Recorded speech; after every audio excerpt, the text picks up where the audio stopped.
So right now, we're going to break down our striking stance, and then followed up with a couple cool punches, the two most basic but the most effective punches, which is our jab and our cross. And I'm going to break it down. Let's get into our stance. Stance is your most important thing.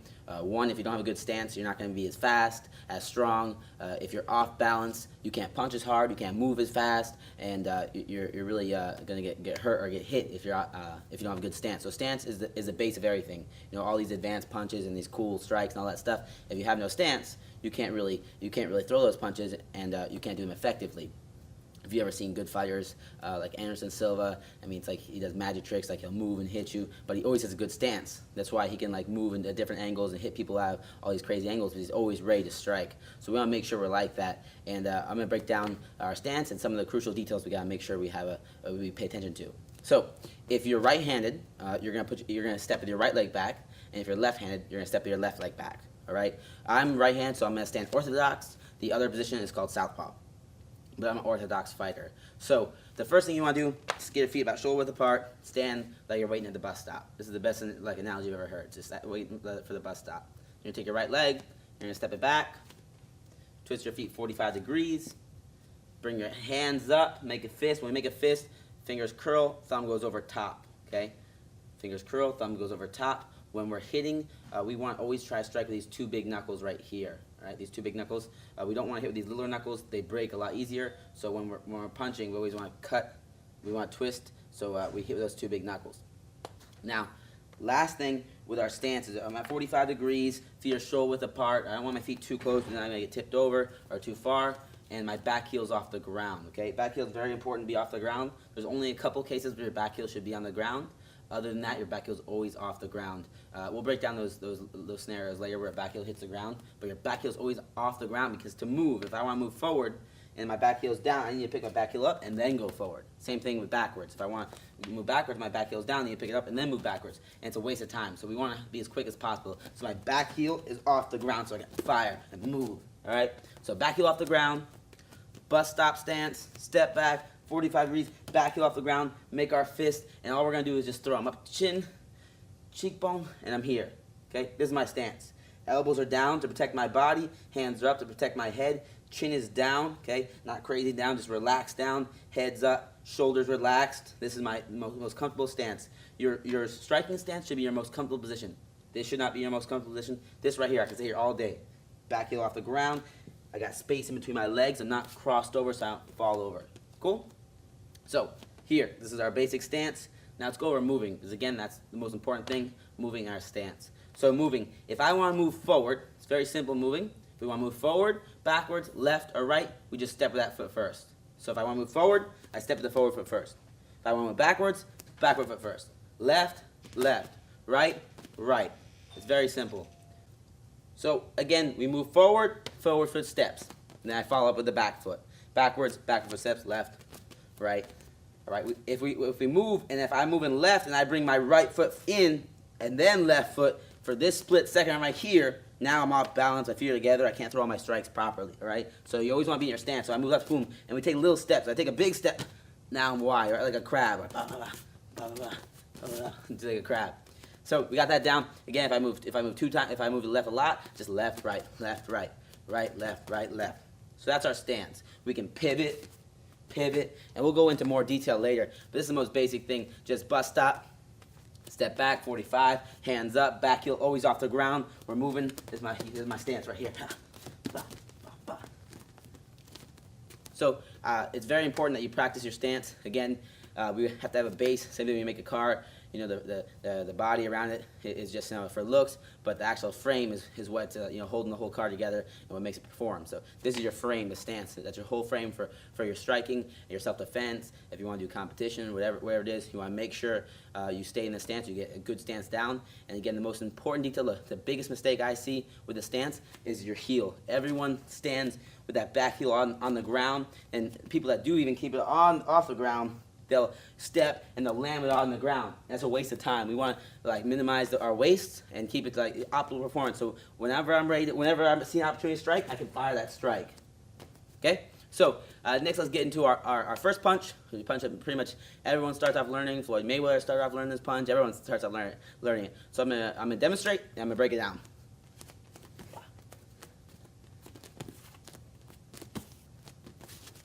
So it's our jab. Jab is our longest range weapon, our fastest, normally our fastest weapon. It's a range finder. It keeps a distance. It's normally not a damaging punch, but you can still knock somebody out with a jab. One of our fighters here, actually his first professional fight, he knocked out the guy in 8 seconds with just a jab. So it's still a very dangerous punch, but we use it a lot of times to keep the range and set up our big power punches like our crosses and our hooks and stuff. So let's break down the jab. Jab here.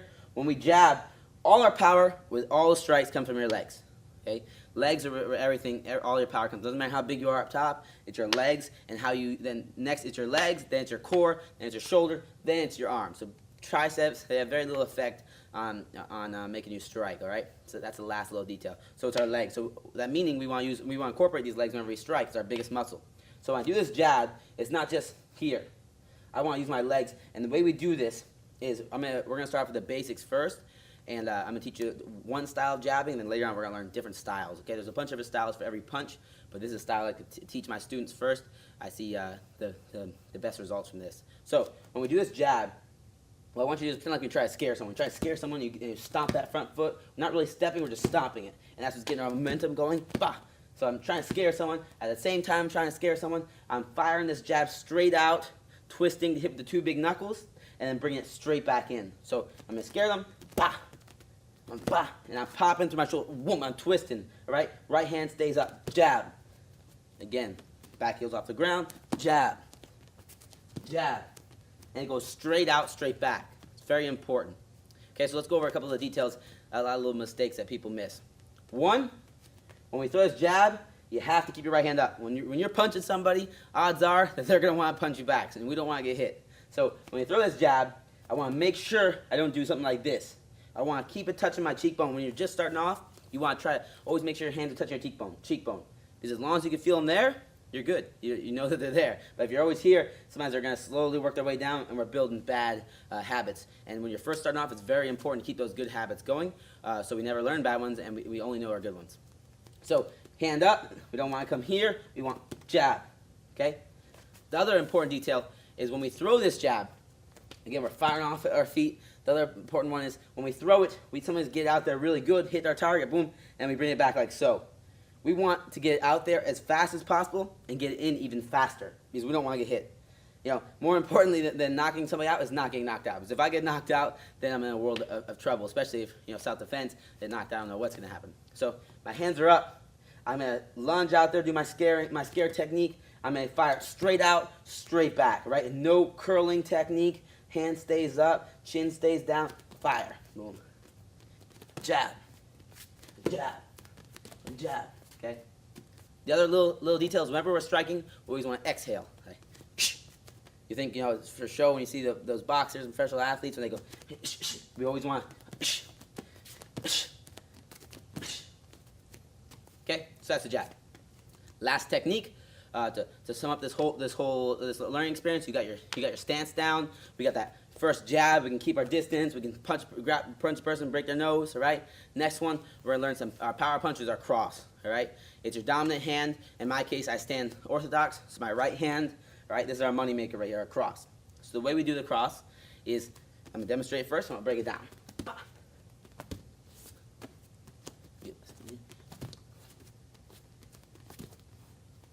All right.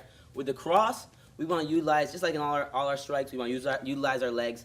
But this one's cocked back here all the way, so it gives us more runway to get that power going.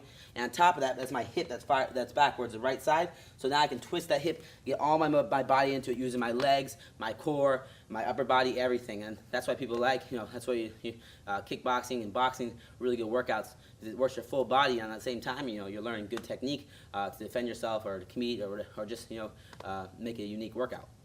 So with this cross, we have our hands up, like always, back heel off the ground, nice stance, okay? My body's profile, I'm not square, right? Hands are up, elbows down. With the cross, the first step I want you to do just to learn this is to twist your back foot. All we're going to do is, my foot's pointing 45 degrees. I want to point straight. So here. All I do is twist my back foot, and when you twist your back foot, your shoulder rotates, and that's your power. Again, twist, back. And when you see my back foot, my back heel's off the ground, I'm twisting, staying on the ball of my foot. Again. Good.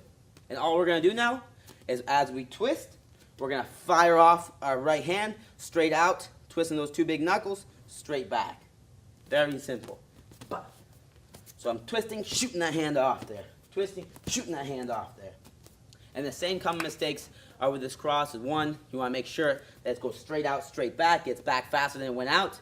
And two, you always want to keep that back heel on the ground. Okay? And hands always stay up. So I'm not doing this kind of thing, or I'm not doing this kind of thing. Hands here, and my jab, cross. Step, twist. Step, twist. Get a little step, twist. That's our jab, cross.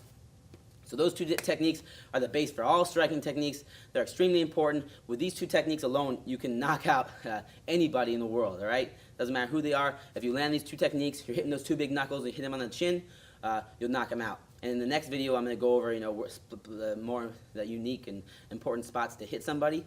But right now, let's get into little workouts and drills that I'm going to show you that are going to help you get better at this technique. Now, a good drill for these techniques, for your stance and your jab cross, to build up that myelin, so this is instinctual and so you don't have to think about it, and you just show up and you got your jab cross and your stance, and it's automatically perfect. So that's where just like how we're trying to build the myelin for you to eat properly and stay in shape. This is one of the things that we're trying to build myelin in is our striking. All right, so. A good basic workout that I like, and the first drill I want you to do is just 5 minutes. I want you to put 5 minutes on the clock. This is your minimum workout. Minimum drilling for this technique is 5 minutes on the clock, and all you're going to do is practice on your stance. You're going to move, and then every 10 seconds you're going to throw a jab and a cross. Okay, it can be slow, it can be fast. I want you to focus on perfect technique and building proper myelin. Practice does not make perfect. You can practice 1,000 hours a day, and you're not going to have a good jab and not going to have a good cross. Doesn't necessarily mean you have a good jab and a good cross. What makes perfect is perfect practice makes perfect. All right? Because if I'm always practicing like this, a jab cross, I mean, it doesn't matter how long I practice that for, I'm always going to have that jab cross. So if I'm practicing here, jab cross, that's going to lead to perfection. All right? So if you can only go this speed right now, that's better than doing this right now. You understand? So I want perfect practice, and every single time, as you get better at throwing, slower, we pick up the pace. Bah, bah. But we're focusing on perfect. I'm focusing on my stance. Elbows in, hands up, chin down. I'm stepping with every punch. I'm twisting. All right? My hands are coming straight back to my face as quick as they came out. So that's what we got to do. So 5 minutes on the clock. Every 10 seconds, you're going to throw a jab cross. So it's going to look like this. You're in the stance. Now, key detail when we practice the stance, my heel never touches the ground. I never cross my feet. If I move forward, I step forward foot first, backwards, backward foot first, left, right. All right? So hands are up. It's going to look something like this. I'm in my stance. I'm moving, jab, cross. Moving, never cross my feet, jab, cross. Moving, jab, cross. Moving, jab, cross. Jab, cross. And if you're to get a little more comfortable with it, you can stay in one spot, jab, cross. I go backwards. Jab, cross, I go left. Jab, cross, I go right. So it's very simple. You don't have to make it that intricate, but just 5 minutes on the clock. You're doing jab, cross. You're going to move, jab, cross. Move, jab, cross. Move, jab, cross. Just for every 10 seconds of the 5 minutes, you're going to give me a jab, cross. And if you want to do more, no problem, do more. But 5 minutes minimum just to start building that myelin for your stance and for your jab cross, and perfect practice. Key details: back heel off the ground, feet shoulder width apart. We never want to cross our legs. Hands up, chin down. Hands always stay up as we're punching. Go straight out, straight back. Now, to strengthen this jab cross and to strengthen your stance, I like to use workouts to do this, and workouts that are functional workouts. So they're designed specifically. Right now, we're focusing on our jab cross and our stance. This workout is designed specifically to strengthen that stance, to strengthen that jab cross, make it faster and stronger, and at the same time get you ripped up and in shape. And at the same time, you're building that myelin for that jab, building that myelin for that cross, and for your stance. So there's no better way to work out. We're doing we have so many benefits and no negatives. So this is the workout. You're doing 50 and 50, all right? I have a weight. This is a 2-pound weight. You can do whatever you'd like. Again, it's just whatever your fitness level and comfort level is right now. You could always up the pace. I just grabbed the 2. Right now, what we're going to do, I'm going to demonstrate the workout, and then you're going to do it. So squat stance, back straight, butt down, head up, hands up. Always stay next to my chin, so I'm building that myelin. Keep my hands up. Squat in my stance, cross. Back in my stance. Squat in my stance, cross. Back in my stance. Squat in my stance, cross. Okay? When I throw my cross, everything's perfect. Back heel's off the ground. I'm rotating straight out, straight back. My hand stays up. This hand stays up. And I get back into my squat stance. So all we're doing is building up the myelin to get in a proper stance. So I'm squatting, strengthening my legs, because again, all our power for our strikes and all the power for pretty much everything involving kickboxing, striking, and Muay Thai comes from your legs. So hands up always, building that myelin. Squat, all the way down, back straight, butt down, head up. On the way to the heels, I come up, and when I come up, I want to do a little hop into my stance. Boom. Get my stance down, okay? Nice shoulder width apart, back heel off, staggered stance, feet pointing 45 degrees, body profile, hands up. Right here, I'm going to give a power punch, okay? Power cross. Wah. Then a little hop, back in my stance, back in the squat stance, squat. Okay, we're doing it 50 times with the cross and 50 times with the jab. Jab, same thing, hands up, squat, little hop in my stance, jab. Squat, jab. Squat, jab. And this is really going to build up that shoulder, your deltoids, going to tone them up. Same time we're strengthening that cross, getting the speed and the power down for that cross. And we're working our legs, going to tone up our legs really nice and make us so we're faster and stronger at doing the jab cross, and our stance is going to be a lot better. So it's a really good workout. I like to do them, you can do it with 2 pounds, 3 pounds, 4 pounds, 5 pounds, whatever you're comfortable with. I also like to do it in both hands, hold the weights even when I'm just doing the cross. So it strengthens those deltoids a little more, our shoulders. But 50 with our cross, 50 with our jab. Again, perfect practice leads to perfection, not practice leads to perfect. Perfect practice for perfection, all right? as a tongue twister. All right, so I'll see you for the next video. Really practice this. You got your stance, most important thing, and jab cross, the 2 most basic, most effective punches you could do.